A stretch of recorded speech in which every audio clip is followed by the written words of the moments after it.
Folks, today, my patron Brad, all the way in Australia, Conspiracy 2. Conspiracy 2. Yes, folks. Conspiracy 2. I don't even know where to start on the history of this thing.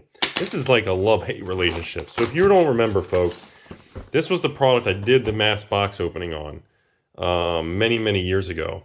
And I actually did not make money. It took me forever because there was like a panic. Because this was when Wizards made the second conspiracy product.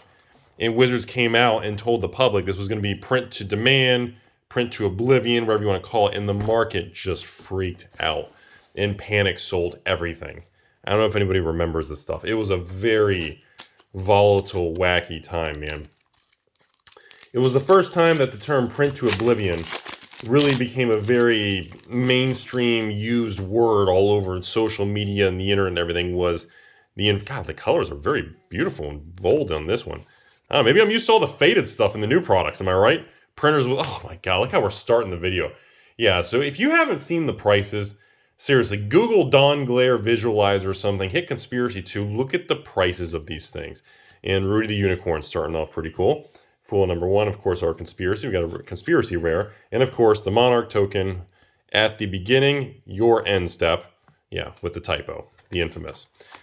You know, if you guys want to check it out, the amount of financial value and cards of value in this product is absolutely insane. It has aged unbelievably well. The card quality, the product, I mean, just holy smokes, has this thing aged well. I mean, there are more rares in this set worth more than the couple dollar pack price than there are bulk rares. That's where this product is right now. Yeah. Rudy the Bone Flinger, they called me that in high school. Gladiator, Guardian, and Throne of the High City. The creepy chicks that I'm not sure how to read them, so they're just there. And yeah, Conspiracy 2 was a very, like I said, folks, to give you guys a reminder, remember pre-Modern Horizons and flashy card era, so you could get these box prices, were super cheap, super in stock, quote-unquote overprinted. These things were on clearance for like $70 a box years ago. Rudy the Flesh Bag. It's kind of what I look like, isn't it? Grenzo for another good rare hit. You're going to notice, like all these guys standing around, why is everything worth so much? I don't know. What about you? What about you with the cage on your head? What do you think? It's just, you know, you're going to see as we open through this pack, this product, folks, you're going to see like almost every pack is going to have a rare that's like, we're like, wow, really? Really? Prey, Infest, and there we go again.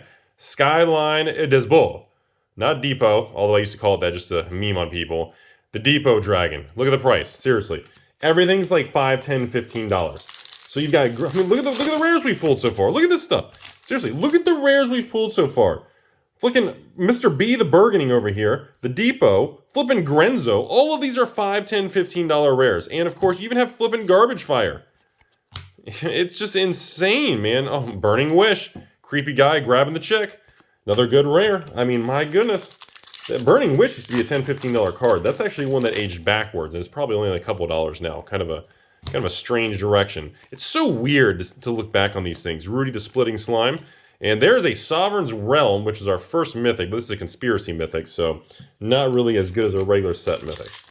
So, and reminder, this was a supplemental summer set, which means no online redemption from Magic the Gathering Online back in the day.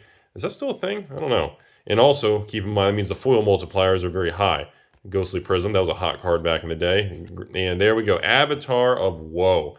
Not the greatest card, flipping 8-drop, man, but very iconic card, very iconic piece of art for our first mythic. Not good financially, though, but definitely an iconic piece of history here. That's what I'm saying. There's so much to talk about on these things. I'm trying to just jump around and just kind of tell you guys the history of this stuff. Spirit, one of the, I don't know, lower end, couple dollar rares, I guess you would say. A bulk rare or something, maybe. There's still bulk rares. There's just not many of them. I know that's weird to say nowadays. You're used to that. Oh my God. Regal flippin' Behemoth. $10 plus rare again. That's what I'm saying. Like, this product's ridiculous. Like, can you imagine anything being like this today? Crazy, man. That's just flipping nuts. The old Sangro vampire chick that has that look on her face. Like, yeah, I'm a terrible, creepy chick, but you know what? I like every moment. That's what she's saying. And then, of course, her little sidekicks back there.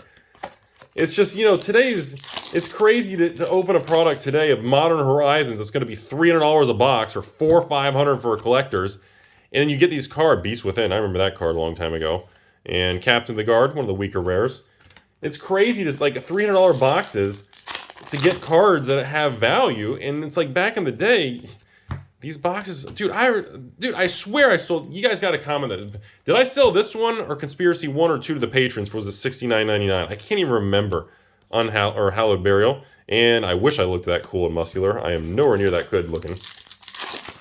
But I just, it's just amazing, man. These cards look so good. I hope they're coming through on camera good. The colors are just bold, man. Good through at this violence. Nice little rare there, not bad. And of course, Creepy Chick's always stalking us. Well, we have not hit any of the really good mythics, which is kind of disappointing so far. We got a ton of good rares though. And Goliath for the M13 reprint. Rudy with his 17 heads. And the chick that's stealing from me, the heist chick. So, yeah. By the way, this is the card. Thorn of the Black Rose. I had 2,000 copies for my mass box opening. I sold play sets of 4 of this card for $5 a piece. Literally brought back, I paid for like 30 booster boxes. Maybe not 30, I think I'm exaggerating at the time. I don't remember what it was. I paid for literally maybe like 20 boxes on that stupid common card. Serum Visions, of course, back in the day, that was a hot thing. Stunt Double, another rare that's worth a couple dollars now. It's another probably $5 rare. Isn't that crazy? And see, I guess the thing is, what really jars, my peanuts, is like, it's not, Marchessa's Degree. By the way, flipping $5 uncommon, Harvester of Souls, terrible rare. Flipping bulk welcome deck rare. What really shakes the chalupa, folks, is that, you open a box of Kaldheim, I don't know, or let's pick on Zendikar. Zendikar Rising right now. Ooh, Tutor. Oh, there we go. There we go. There we go. Human Claire coming through the gates. Strong Mythic. Here we go. Finally. So, you open a box of Zendikar Rising, a draft box, and all these variants, all these fancy versions, showcase frames, all this stuff. Following footsteps. And like every rare is literally almost worthless. These gorgeous new mystical archives in Strixhaven. Beautiful cards. The etching, the gold, the colors and everything. And Inquisition of Kozilek. Oh man, with the different artwork, man. This was a $10, $15 rare. This is one of the rares that actually aged backwards and appreciated. And that's how it's so weird. That's what I said. I tell everyone the same. That's why when people tell me they're going to speculate on a standard rare or a modern rare, I mean, if it works for you, good luck, bro. But I just that's a hard pass for me. That's what I'm gonna look like when I retire, and I mean literally like that's what I look like now. It's just one of those things where you can't predict it, and it just shows. Like Inquisition of Kozilek, it's like 70% off the all-time high, never recovered. You get other cards, I went to the moon. Capital Punishment. This was a bulk rare for the longest time.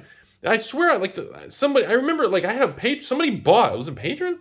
Or I sold my last 300 copies of this to somebody for $3 or $4 a card or something because they spec'd on it. It's goofy stuff, man. And hopefully this is the card I'm thinking of. Hopefully I'm not messing up that story. It's just so nuts how things age and the values swing around, Devils never really did much. And we got the Stampede for the foil rare. It's kind of disappointing, folks. Not gonna lie. Kind of disappointing, man. So, anyways. 1, 2, 3. Oh, Platinum Angel coming through Mythic number 3. So far with Creepy Chicks. Unfortunately, Brad, I'm going to be honest with you all the way down there in Australia, man. This Conspiracy 2 box, your rares are fantastic, but we are just getting garbage. You got Avatar and Platinum Angel, which, again, they're not garbage cards, but financially speaking, very weak on the financial scale for your Mythics, man. Although we did hit that nice little Cleric Prelate. Yeah, so we did hit one really good one, but there's a ton to hit. Ooh!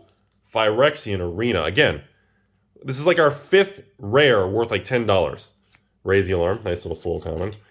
And I'm just dude, I missed it. That's why that's why I say to people, I'm dude, how can you be comfortable doing a mass box opening unless it's something that you feel confident about?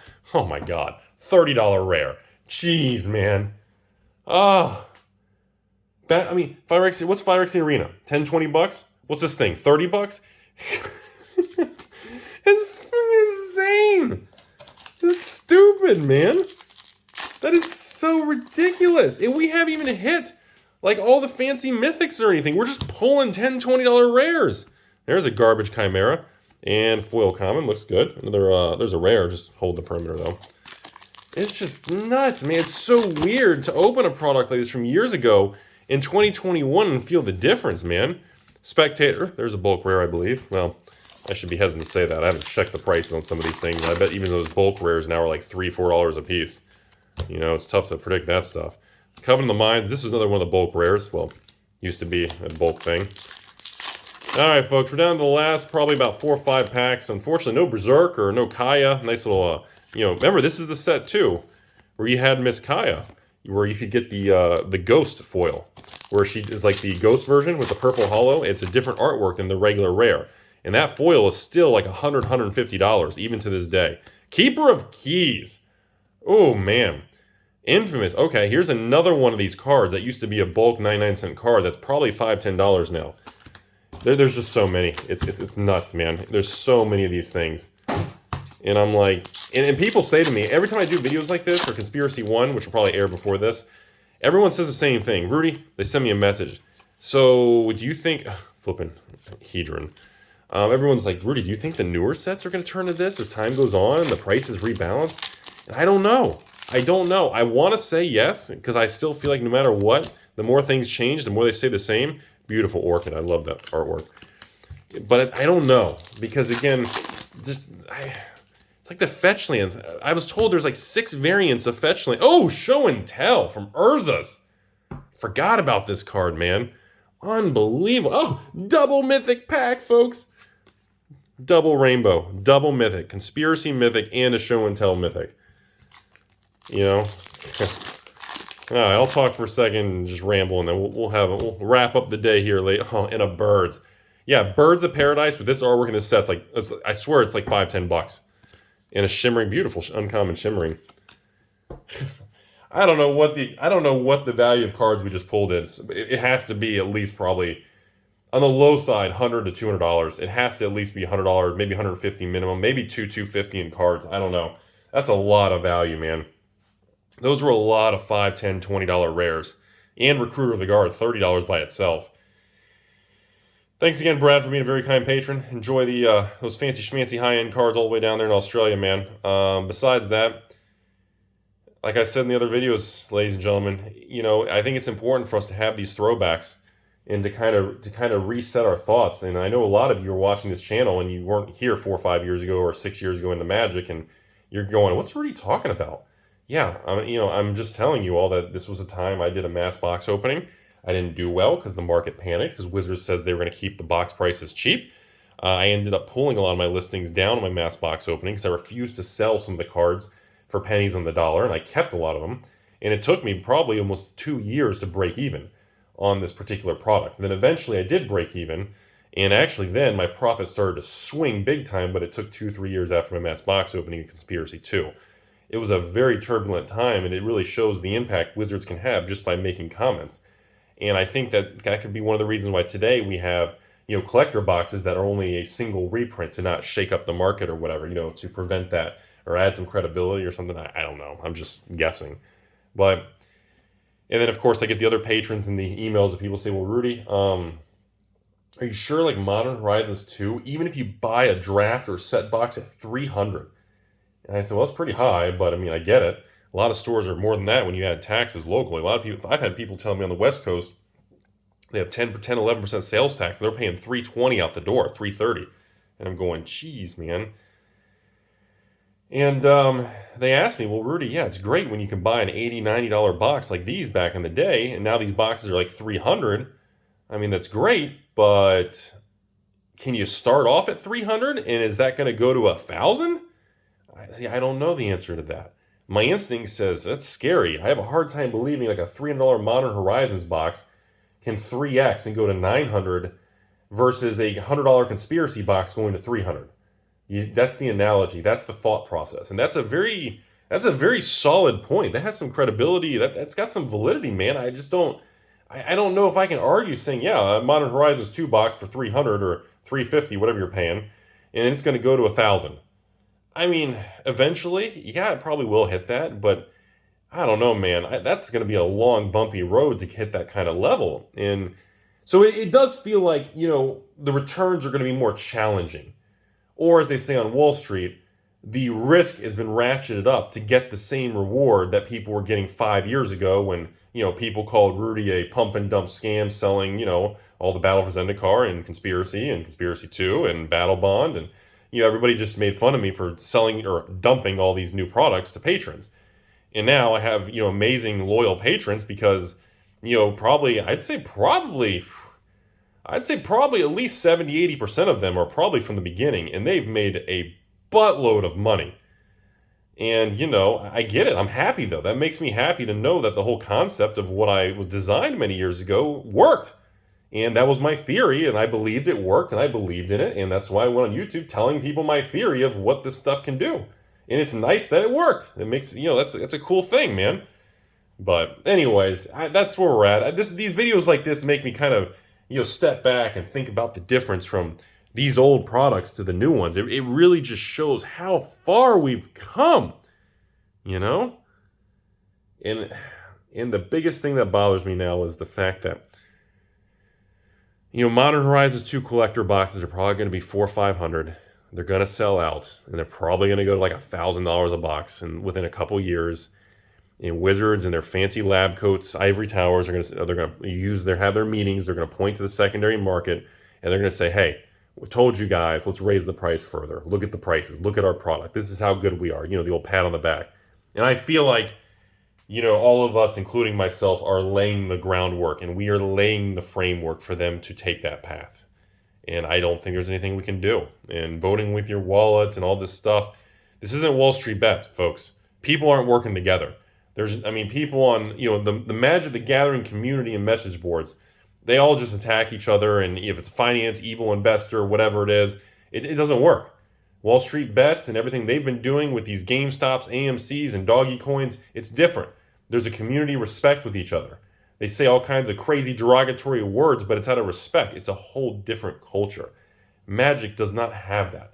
Magic is not unified. It is a very splintered, jacked up community of just hatred towards each section of the other section, which is why, that's beneficial for Wizards. It allows them to continue their agenda and pushing things forward and raising prices, and no one's going to stop them.